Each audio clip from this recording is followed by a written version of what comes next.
गंज नाम का गांव था, जहां पर हर्ष अपनी पत्नी सुरेखा के साथ रहा करता था। हर्ष गांव में बर्तन बेचने का काम किया करता था। हर दिन वो एक गांव से दूसरे गांव में बर्तन बेचने जाता था। एक दिन जब वो बर्तन बेचने के लिए बर्तन की टोकरी अपने सिर पर रख ही रहा था, तभी उसकी पत्नी सुरेखा उससे कहती है, आप बर्तन बेचना छोड़ क्यों नहीं देते? आखिर आजकल आपके बर्तन खरीद कौन रहा है? खरीद तो कोई नहीं रहा है सुरेखा, मगर बर्तन मेरे बाप दादा सदियों से बेचते आ रहे हैं और मुझे बर्तन, थाली, गिलास बनाने के सिवा कुछ और नहीं आता। मगर हम भूखे भी तो नहीं रह सकते ना पतिदेव। आज मुझे जाने दो, अगर आज कमाई नहीं हुई तो मैं सारे बर्तन पानी में फेंक दूंगा और कहीं और काम कर लूंगा। जब वे बात कर ही रहे थे, तभी एक आदमी उनके घर के बाहर आकर हर्ष को आवाज लगाता है, हर्ष भैया, ओ हर्ष भैया। हर्ष बाहर जाता है। अरे क्या हो गया, ऐसे चिल्ला क्यों रहे हो? प्रधान जी ने हम सारे गांव वालों को इकट्ठा होने के लिए कहा है। क्यों, कोई आफत आ पड़ी है क्या? भाई वो तो वहां जाकर ही पता चलेगा ना। जाओ जल्दी, गांव के बड़े पेड़ के नीचे सारे गांव वालों की बैठक लगी है। ठीक है, अभी जाता हूँ। हर्ष घर में जाता है। उसकी पत्नी उससे पूछती है, क्या हुआ, क्या कह रहा था वो आदमी? चलो, आज बर्तन नहीं बेच पाऊंगा। प्रधान जी ने जल्दी से जल्दी एक बैठक में बुलाया है, हमें वहां जाना होगा। हर्ष सुरेखा को लेकर प्रधान जी की बैठक में जाता है और देखता है कि प्रधान के साथ साथ गांव की जमींदारनी भी खड़ी है। ये जमींदारनी यहाँ क्या कर रही है? पहले तो इसे गांव के मसलों में कभी नहीं देखा मैंने। जाने दो, देखते हैं आखिर प्रधान ने हमें यहाँ क्यों बुलाया है। गांव वालों, गांव में एक बड़ी आफत आ पड़ी है। सरकार हमारे गांव की सारी जमीन एक विदेशी कंपनी को बेच रही है। क्या? मगर सरकार हमारे घर और जमीन को विदेशी कंपनी को कैसे बेच सकती है? हमारे पास हमारे घर और जमीन के कागज हैं। यही कारण है कि तुम अनपढ़ हो। ये भी नहीं पता कि सरकार ऐसा कर सकती है। सरकार अपनी जमीन देकर आपको कोई छोटा मोटा घर दे देगी, और क्या। नहीं नहीं, ऐसा नहीं होना चाहिए। मेरे बाप दादाओं के जमाने से हमारे पास हमारी खेती है, ऐसे कैसे सरकार उसे बेच सकती है? सब लोग धैर्य रखिए। मैं जानता हूँ कि आप सब परेशान हो रहे हैं, मगर हमारे पास भी कोई चारा नहीं है। अगर हमें इस जाल से निकलना है तो हमें जमींदारनी जी की बात माननी पड़ेगी। मेरे पास एक उपाय है। आप सब अपनी जमीन और खेतों को मेरे नाम कर दीजिए, जिससे पूरा गांव मेरे नाम हो जाएगा। और जब सरकार ये जमीन बेचने आएगी तो मैं ये मामला उच्च न्यायालय में ले जाऊंगी और हो सके तो सर्वोच्च न्यायालय में भी ले जाऊंगी। मगर मैं आपके घरों को किसी विदेशी कंपनी को छूने भी नहीं दूंगी, ये मेरा आश्वासन है। मगर क्या ये करना सही है? क्या पता जमींदारनी हमारे घर वापस ही ना दे। ठीक है, मत दो और मुझे जाने दो। तुम्हारी बाप दादाओं की जमीन सरकार को चली जाए। गांव वालों, हमारे पास और कोई चारा नहीं है। हमें जैसा जमींदारनी कहती है वैसा ही करना होगा। सारा गांव ये बात मान लेता है और अपने अपने घर से अपनी जमीनों के कागज लाकर गुल्लू को देने लगता है। गुल्लू सारे जमीन के कागज लेकर जमींदारनी को दे देता है और कहता है, जमींदारनी जी, क्या खेल खेला है आपने? एक ही बार में सारे गांव वालों की जमीन हड़प ली। मानना पड़ेगा आपको। ये गांव वाले कितने बेवकूफ है ना। इनका प्रधान भी मेरे झांसे में फंस गया। कुछ दिन बीत जाते हैं और सारे गांव वाले देखते हैं कि सरकार की तरफ से कोई सूचना नहीं आई। तभी प्रधान जी एक बार फिर से गांव वालों को बैठक में बुलाते हैं। प्रधान जी, आपके कहने पर हमने सारे घर जमीन उस जमींदारनी के नाम कर दिए, मगर अभी तक कोई भी सूचना सरकार की तरफ से नहीं आई है। यही बात तो मैं भी सोच रहा हूँ, मगर अभी तक जमींदारनी जी बैठक में नहीं आई। जब वो बात कर ही रहे थे, तभी जमींदारनी जी उनकी बैठक में आ जाती हैं और उनसे कहती हैं, चलो सब मेरे घर को खाली कर दो। ये पूरा गांव अब मेरे नाम पर है। अगर खाली नहीं किया तो पुलिस को बुला लूंगी। सारे कागज मेरे पास हैं। ये आप क्या कह रही हैं जमींदारनी जी? ओए प्रधान, घर खाली करो। तुम भी मगर हम जाएंगे कहाँ? कहीं पर भी जाओ, मुझे क्या, मगर सबके घर खाली कर दो, नहीं तो घर में रहने के लिए किराया देना शुरू कर दो। 3 दिन है तुम गांव वालों के पास, सिर्फ 3 दिन। चल गुल्लू। जमींदारनी वहाँ से चली जाती है और गांव वाले परेशान हो जाते हैं।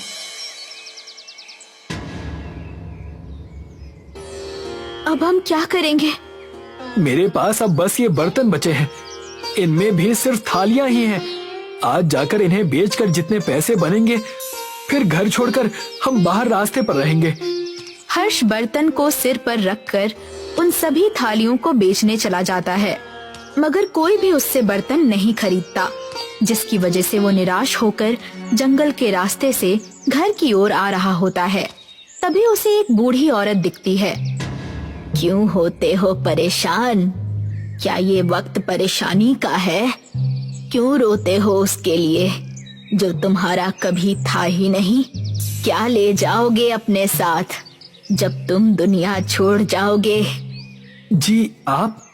मैं हूँ बुढ़िया, जादू कर दूंगी, बर्तन के बनाऊंगी घर। बोलो, क्या है तुम्हारी टोकरी में? मेरी टोकरी में सिर्फ बर्तन के नाम पर थालियां ही हैं।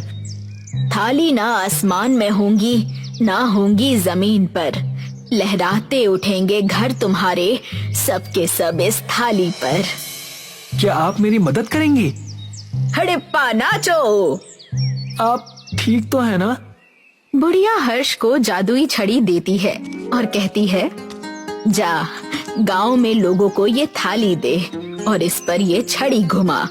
ये थाली घर में बदल जाएगी और जहाँ चाहोगे वहाँ चली जाएगी। चल अब मैं चलती हूँ। बुढ़िया अचानक से उसके सामने से गायब हो जाती है।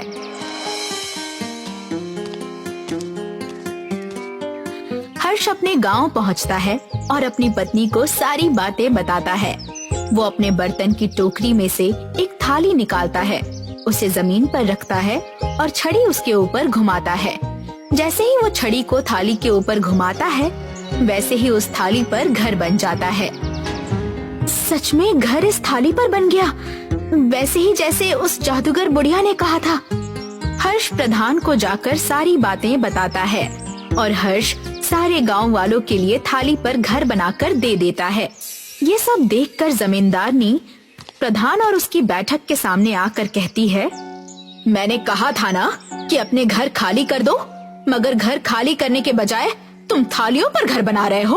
अब बस बहुत हो गया। क्या? नहीं तो तुम क्या करोगी? उच्च न्यायालय में जाओगी? क्या कहोगी? क्योंकि हमने तो घर खाली कर दिया है, अब क्या? और हम तुम्हारी जमीन पर नहीं हैं। हमारा थाली घर न जमीन पर है और न आसमान में। न्यायालय में क्या कहोगी तुम जमींदारनी? अगर जाना ही है तो जाओ, फिर हम भी वहाँ जाकर बताएंगे कि कैसे तुमने झूठ बोलकर हम सारे गांव वालों से हमारी जमीन और घर हड़प लिए। ये सुनकर जमींदारनी अपने घर के लिए निकल जाती है और गुल्लू जमींदारनी से कहता है, अब हम क्या करेंगे मालकिन? आपके पास कोई तरकीब है? हाँ, उस हर्ष से उसकी थाली पर घर बनाने वाली छड़ी को लेना पड़ेगा। मगर हम उससे कैसे लेंगे? उसका घर तो थाली पर है। तो उसके थाली घर पर चढ़कर उसके घर से चोरी कर लेंगे। वैसे भी तुम्हारी शक्ल तो चोरों से ही मिलती है। आप ठीक कहती हैं, मेरी शक्ल चोरों से मिलती है।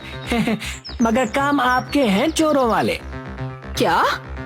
कुछ नहीं मालकिन, मुझे माफ कर दीजिए।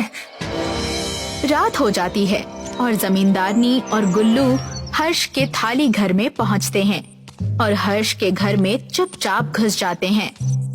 चलो उस छड़ी को ढूंढो जल्दी। हाँ मालकिन, मगर क्या आप मुझे बता सकती हैं कि यहाँ पर हर्ष और उसकी पत्नी क्यों नहीं है? हर्ष और सुरेखा अपने घर पर उस दिन नहीं थे। अच्छा ही है कि वो लोग यहाँ नहीं हैं। अब हम आराम से उस छड़ी को ढूंढ लेंगे। गुल्लू को वो छड़ी मिल जाती है। मालकिन देखिए, छड़ी यहाँ है, इस तकिए के नीचे रखी हुई है। रुक, ला इसे मुझे दे। जैसे ही जमींदारनी वो छड़ी को अपने हाथ में लेती है, हर्ष का थाली घर आसमान में ऊंचाई पर चला जाता है और जब जमींदारनी घर के बाहर आकर नीचे देखती है, हम इतने ऊपर कैसे आ गए? गुल्लू, क्या किया तूने? मैंने क्या किया मालकिन? जमींदारनी को तभी एक आवाज सुनाई देती है। जमींदारनी, ऊंचाई से अपनी जमीन और घरों को देखने में कैसा लग रहा है? प्रधान, तुम मुझे नीचे उतारो, मैं तुम्हारे आगे हाथ जोड़ती हूँ। मजा आ गया। अरे ओ जमींदारनी जी, जो छड़ी तुम्हारे हाथ में है वो नकली है। ये देखो, असली छड़ी मेरे हाथों में है। मैंने कुछ नहीं किया, सब ये जमींदारनी का किया धरा है। जमींदारनी, वादा करो कि तुम सबके घर और जमीन के कागज वापस करोगी, तभी तुम्हें नीचे उतारूंगी। मैं वादा करती हूँ कि मैं सारे हड़पे हुए घर, जमीन और खेत सब वापस कर दूंगी, बस मुझे नीचे उतारो। सच में? हाँ सच में, मैं वापस कर दूंगी। मुझसे बहुत बड़ी गलती हो गई, मुझे नीचे उतारो। सुरेखा छड़ी घुमाती है और घर नीचे आ जाता है। अगले दिन जमींदारनी सारे गांव वालों को उनके घर, जमीन और खेतों के कागज वापस कर देती है। एक गांव में अर्जुन और नवीन नाम के दो भाई रहा करते थे। अर्जुन की आर्थिक स्थिति अपने भाई नवीन के मुकाबले बहुत कमजोर थी। एक दिन गांव के मुखिया के साथ नवीन अपने भाई की दुकान पर आया। अरे कैसे हो मेरे भाई अर्जुन? बस ईश्वर की कृपा है भाई। अरे तुम मुझसे केवल 6 महीने छोटे हो अर्जुन। हम दोनों ने बर्तन की दुकान भी एक साथ ही शुरू की थी, मगर देखो ना, आज मैं कहाँ हूँ और तुम कहाँ हो। अरे सब ईश्वर की माया भैया। ये सच है कि मेरी आर्थिक स्थिति बहुत कमजोर है। कभी कभी मुझे मेरी पत्नी और बच्चों को पेट भर भोजन भी नहीं मिल पाता, लेकिन यकीन मानिए भैया, इसके बावजूद भी हमारा परिवार खुश है। हमें ईश्वर से कोई शिकायत नहीं। मैं तुम्हारा बड़ा भाई हूं अर्जुन। मुझसे तुम्हारी ये निर्धनता देखी नहीं जाती। जब अपने बच्चों को अच्छे स्कूलों में शिक्षा प्राप्त करते हुए देखता हूं और तुम्हारे बच्चों को तुम्हारे साथ दुकान पर काम पर लगा हुआ देखता हूं, तो मेरे दिल को बहुत ठेस पहुंचती है। आखिर मैं तुम्हारे पिता समान हूं। आपने सही कहा भैया, बड़ा भाई पिता समान ही तो होता है। आपने मेरे लिए इतना सोचा, मेरे लिए यही काफी है। अरे तुम्हें कितनी बार कह चुका हूं, तुम अपने उस टूटे फूटे मकान को छोड़कर मेरे घर पर रहने के लिए क्यों नहीं आ जाते? ना तो तुम्हारे उस टूटे फूटे घर में पंखा है, ना कूलर है, यहाँ तक के ओढ़ने के लिए ढंग का एक कंबल तक नहीं है। नहीं भैया, मैं आपके ऊपर बोझ नहीं बनना चाहता। मैंने आपसे कहा ना, मेरा परिवार खुश है और हमें ईश्वर से कोई शिकायत नहीं है। अरे देखो अर्जुन, मैं तुम्हारा बड़ा भाई हूँ, तुम्हारे भले की ही बात करूंगा ना। तुम्हारा वो टूटा फूटा घर जिस जमीन पर है, वो जमीन एक हाईवे के किनारे पर स्थित है। आजकल हाईवे के किनारे की जमीन के दाम अच्छे खासे मिल रहे हैं। मेरी जान पहचान भी है। तुम कहो तो मैं खरीदार से बात कर लेता हूँ। तुम्हें अपने उस मकान की अच्छी कीमत भी मिल जाएगी और तुम उसके बाद एक नया व्यवसाय भी शुरू कर सकते हो और दूसरा मकान भी खरीद सकते हो। नवीन की बात सुनकर अर्जुन गहरी सोच में पड़ गया। तभी नवीन के बगल में खड़ा हुआ गांव का मुखिया मुस्कुराते हुए बोला, अरे नवीन बिल्कुल सही बोल रहा है अर्जुन। आज के दौर में कौन सा ऐसा बड़ा भाई होगा जो अपने छोटे भाई के लिए इतना सोचता है। नवीन दिल का बहुत स्वच्छ है और तुम्हारी बहुत चिंता करता है। देखो मैं जानता हूँ कि ये फैसला तुम्हारे लिए कठिन है। तुम कुछ दिन और सोच लो और अच्छी तरह समझ लो। मुखिया जी सही बोल रहे हैं अर्जुन, और जब तक तुम मेरे घर में आराम से रह सकते हो। वैसे भी हम दोनों भाई हैं। विवाह से पहले हम दोनों साथ में एक घर में ही तो रहते थे। मुझे सोचने के लिए थोड़ा समय चाहिए भैया। कोई बात नहीं, ठीक है, पर ज्यादा समय मत लेना, नहीं तो जमीन का खरीदार दूसरी जमीन खरीद लेगा। इतना कहकर नवीन मुखिया के साथ वहाँ से चला गया। दरअसल नवीन एक लालची व्यक्ति था। उसकी नजर अर्जुन की जमीन पर बहुत पहले से थी और अर्जुन एक बहुत सीधा साधा व्यक्ति था जो अपने भाई का बहुत सम्मान करता था। नवीन ने बंटवारे के दौरान भी संपत्ति में काफी घपला भी किया था। उसकी बेईमानी को सिर्फ अर्जुन और नवीन के पिताजी जानते थे, मगर अर्जुन को बताने से पहले ही वो इस दुनिया से चले गए। अब नवीन की नजर अर्जुन के उस मकान पर थी जो कि हाईवे के बगल में एक झोपड़ी के रूप में बना हुआ था। रास्ते में मुखिया नवीन से बोला, तुम्हें क्या लगता है नवीन, क्या अर्जुन तुम्हारी बात को मानेगा? मैं अपने छोटे भाई को बहुत अच्छी तरह से जानता हूँ मुखिया जी। वो एक नंबर का मूर्ख व्यक्ति है। अपनी मूर्खता की वजह से ही वो आज तक कभी धन नहीं कमा पाया। उस बेवकूफ को तो ये भी नहीं पता कि उसके हिस्से की संपत्ति मैंने कितनी चालाकी से हड़प ली। इस बारे में सिर्फ तुम्हारे पिताजी ही जानते थे। बिल्कुल सही कहा मुखिया जी। पिताजी नवीन को इसी बारे में बताने ही जा रहे थे कि रास्ते में ही उनकी तबीयत खराब हो गई और वो अचानक चल बसे। तो क्या अर्जुन की जमीन हड़पने के बाद तुम उसकी दुकान भी हड़पोगे? कम से कम दुकान तो उस बेचारे के पास रहने दो। अगर दुकान भी तुम उससे छीन लोगे तो अर्जुन और उसका परिवार तो सड़कों पर भीख मांगने लगेगा।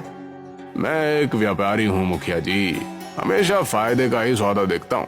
फिलहाल तो मेरा फायदा उसकी जमीन बेचने पर है। वैसे उसकी जमीन के तो लाखों रुपए मिल रहे हैं, उसमें से अर्जुन को कितना दोगे?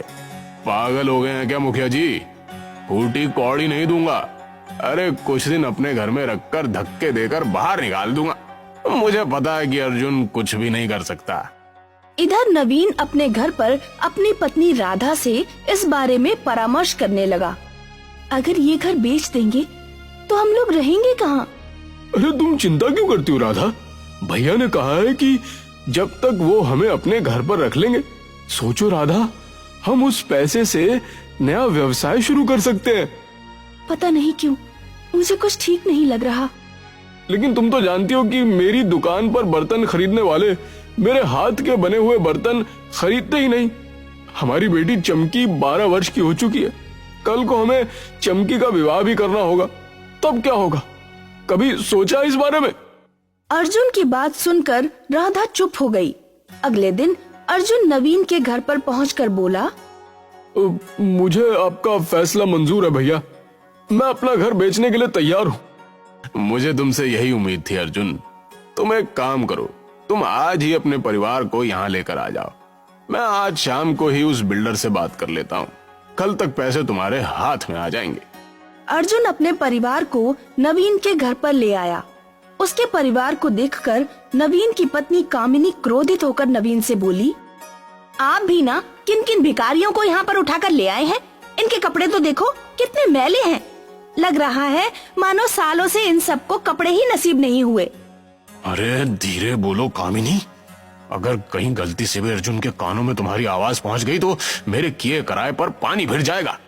लेकिन आप एक बात कान खोल के सुन लीजिए, मैं उन तीनों को ज्यादा दिन बर्दाश्त नहीं कर पाऊंगी। अरे धीरज रखो, 2-3 दिन बाद मैं इन सबको धक्के देकर स्वयं घर से बाहर निकाल दूंगा। नवीन ने बड़ी चालाकी से एक सादे स्टैम्प पेपर पर अर्जुन का अंगूठा लगवा लिया। अर्जुन अपने भाई पर बहुत भरोसा करता था। शाम को अर्जुन ने वो जमीन लाखों रुपए में उस बिल्डर को बेच दी। 2 दिन बाद जब अर्जुन नवीन से बोला, भैया हमें यहाँ पर रहते हुए 2 दिन हो गए और सच तो यह है कि मैं और मेरी पत्नी यहाँ पर असहज महसूस कर रहे हैं। आप मुझे पैसे दे दीजिए, हम यहाँ से चले जाते हैं। अर्जुन की बात सुनकर नवीन क्रोधित होते हुए बोला, कौन से पैसे? कैसे पैसे? भैया वो मेरा मकान जो आपने बेचा था उसके पैसे। अरे मैं तुम्हें बताना भूल गया अर्जुन। बात असल में यह है कि वो बिल्डर धोखेबाज निकला। उसने हाईवे के बगल की तमाम जमीनों को धोखे से अपने नाम कर लिया और उन सारी जमीनों को मुंबई के किसी बड़े सेठ को बेच दी और वो देश छोड़कर फरार हो गया। नवीन की बात सुनकर अर्जुन के पैरों तले जमीन खिसक गई। उसकी आंखों से आंसू बहने लगे। भैया मैं कहाँ जाऊंगा? अरे अब मुझे क्या पता तुम कहाँ जाओगे और क्या करोगे। अब तुम्हारी किस्मत ही इतनी फूटी है तो उसमें मेरा क्या दोष। और सुनो, आज शाम को ही तुम अपनी पत्नी और बेटी को यहाँ से लेकर चले जाना। हाँ, मेरी पत्नी तुम सबके साथ स्वयं असहज महसूस कर रही है। लेकिन भैया मैं कहाँ जाऊंगा? मेरे पास तो और कोई घर भी नहीं है। वो सब मुझे नहीं पता, देखो वो सब मुझे नहीं पता। तुम मेरे छोटे भाई हो, इसलिए मैं तुमसे सिर्फ जुबान से कह सकता हूँ। अगर शाम तक तुम नहीं गए तो मेरी पत्नी बहुत गुस्से वाली है। कहीं वो तुम्हें और तुम्हारी पत्नी को अपमानित करके घर से धक्के देकर बाहर ना निकाल दे। देखो, समझदार के लिए इशारा ही काफी होता है। अर्जुन रोता हुआ अपनी पत्नी और बेटी को वहाँ से ले जाकर अपनी दुकान पर बैठ गया। अर्जुन रात भर रोता रहा। तुम्हारे भाई ने हमारे साथ धोखा किया है। मैंने भैया पर कितना विश्वास किया। चिंता मत कीजिए, जरूर इसमें हमारे लिए ईश्वर की तरफ से कोई न कोई भलाई होगी। आप एक काम क्यों नहीं करते? आपकी बिक्री यहाँ नहीं होती। आपके बनाए हुए बर्तन बहुत ही अच्छे होते हैं। आप उन बर्तनों को शहर में जाकर क्यों नहीं बेचते? हिम्मत हारने से क्या होगा? अगले दिन अर्जुन अपनी पत्नी के कहे अनुसार अपने बनाए हुए बर्तन दूसरे गांव में जाकर बेचने लगा। अर्जुन ये देखकर हैरत में पड़ गया कि उसके बर्तन एक ही दिन में सब बिक गए। राधा, तुम बिल्कुल सही कह रही थी।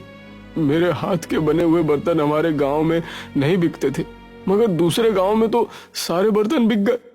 अब मैं खूब मेहनत करूंगी। अर्जुन नए बर्तन बनाने में जी जान से जुट गया। एक दिन अर्जुन अपने बर्तन बेचकर अपने गांव वापस लौट रहा था। गर्मी ज्यादा थी। गर्मी की वजह से अर्जुन एक पेड़ के नीचे बैठ गया कि तभी एक बूढ़ा व्यक्ति बड़ी सी पोटली लिए हुए अर्जुन के पास आकर बोला, क्या मैं यहाँ बैठ सकता हूँ कुछ देर के लिए? क्यों नहीं बाबा, ये जंगल तो सबका है और इस पेड़ पर मेरा नाम थोड़ी लिखा हुआ है। मुझे बहुत जोरों से प्यास लगी है। बूढ़े की बात सुनकर अर्जुन ने अपनी बोतल उस बूढ़े को दे दी। बूढ़ा एक ही सांस में सारा का सारा पानी पी गया। तुम तो बहुत ही अच्छे व्यक्ति हो। वैसे काम क्या करते हो? वो बर्तन बनाकर गांव में बेचता हूँ। अर्जुन की बात सुनकर बूढ़े व्यक्ति की आंखों में चमक आ गई। उसने अपनी पोटली खोल दी। अर्जुन ने देखा उस पोटली में ढेर सारे बर्तन और एक बड़ी सी कढ़ाई रखी हुई थी। तुमने मुझे पानी पिलाया, तुम इस कढ़ाई को ले जाओ। मैं तुम्हें ये कढ़ाई भेंट स्वरूप देना चाहता हूँ, क्योंकि ये मामूली कढ़ाई नहीं है। अब क्षमा करना बाबा, मैं आपकी भेंट स्वीकार नहीं कर सकता। मैं एक मेहनती व्यक्ति हूँ और मैं अपनी मेहनत पर विश्वास करता हूँ। जीवन में कभी भी तुम्हें आवश्यकता पड़े तो यहाँ पर चले आना, और वैसे भी तुम्हें बहुत जल्दी आवश्यकता पड़ने वाली है। इतना कहकर बूढ़ा व्यक्ति वहाँ से चला गया। अरे, मुझे तो लगता था मैंने अपने छोटे भाई को बर्बाद कर दिया है, लेकिन ये तो फिर तरक्की कर गया। अरे आखिर तुम्हें अपने छोटे भाई से दिक्कत क्या है? अरे, क्योंकि पिताजी बचपन से ही उसे मुझसे ज्यादा प्यार करते थे। मैंने बचपन में ही तय कर दिया था कि मैं अपने छोटे भाई को बर्बाद कर दूंगा। लेकिन अब तुम कुछ नहीं कर सकते। उसके पास जमीन थी, तुमने छीन ली। अब वो तुम पर विश्वास कभी नहीं करेगा। कोई बात नहीं, मैंने एक सादे स्टैम्प पेपर पर उसके अंगूठे के निशान ले लिए थे। कल मैं उसकी दुकान पर और उसके सारे बर्तनों पर भी कब्जा कर लूंगा। फिर देखता हूँ वो क्या करता है। अगले दिन नवीन ने जाकर अर्जुन को धक्के देकर उसकी दुकान से बाहर निकाल दिया और उसके सारे बर्तन भी छीन लिए। अर्जुन रोता हुआ अपने परिवार को लेकर पूरी तरह से सड़क पर आ गया। वो अपने परिवार को लेकर रोता हुआ उसी जंगल की ओर आ गया, जिस जंगल में एक दिन पहले उसको बूढ़ा व्यक्ति मिला था। अर्जुन उसी पेड़ के पास बैठकर रोने लगा। तभी वो बूढ़ा व्यक्ति अर्जुन के पास आकर बोला, मैंने तुमसे कहा था ना कि तुम्हें बहुत जल्दी आवश्यकता पड़ने वाली है। अर्जुन रोते हुए सारी घटना उस बूढ़े को बताने लगा। मैं सब जानता हूँ। मैं तुम्हें जो बर्तन देने वाला था, अगर चाहता तो कल ही जबरदस्ती दे सकता था, पर तुम्हारा बड़ा भाई इसे भी छीन लेता। इतना कहकर उसने वही कढ़ाई अर्जुन के सामने निकालकर रख दी। इस कढ़ाई को देख रहे हो? इस कढ़ाई को तुम जमीन में गाड़ देना। इसमें से बर्तनों का एक बहुत बड़ा पेड़ उग जाएगा। लेकिन बाबा, ऐसा कैसे हो सकता है? दरअसल ये धरती रहस्य से भरी हुई है बेटा। जिस तरह से तुम ये जंगल देख रहे हो, उसी तरह से इस धरती पर बर्तनों के पेड़ के जंगल भी मौजूद हैं। मैं उसी जंगल का रहने वाला हूँ। उस दिन मैं थका हारा अपने जंगल में जा रहा था और तुमने मुझे पानी पिलाया, इसलिए तुम्हारी मदद करना मेरा कर्तव्य है। इतना कहकर वो बूढ़ा वहाँ से चला गया। अर्जुन ने उस बूढ़े के कहे अनुसार उस बर्तन को जमीन में गाड़ दिया। अगले दिन जब अर्जुन सोकर उठा तो उसने देखा कि उसके सामने एक लंबा बर्तनों का वृक्ष लगा हुआ था और उस कढ़ाई का आकार बहुत बड़ा हो गया था। अर्जुन के सामने उस कढ़ाई के अंदर एक सुंदर 3 मंजिल का मकान बना हुआ था। उस मकान में हर चीज स्थित थी और वहाँ गार्डन भी था। उस गार्डन में तरह तरह के बर्तनों के पेड़ लगे हुए थे। देखा राधा, लगता है वो बूढ़ा व्यक्ति मायावी था। ईश्वर ने हम पर कृपा की है, उसने हमें रहने के लिए घर भी दे दिया। अर्जुन अपने परिवार के साथ उस कढ़ाई में बने हुए घर में रहने लगा। अर्जुन रोज बर्तन तोड़कर बाजार में बेचने जाता। देखते ही देखते अर्जुन अमीर हो गया। यही बात जब उसके भाई नवीन को पता चली तो वो जल भुन गया। बस बहुत हो गया। अब मैं अपने छोटे भाई को जीवित ही नहीं छोड़ूंगा।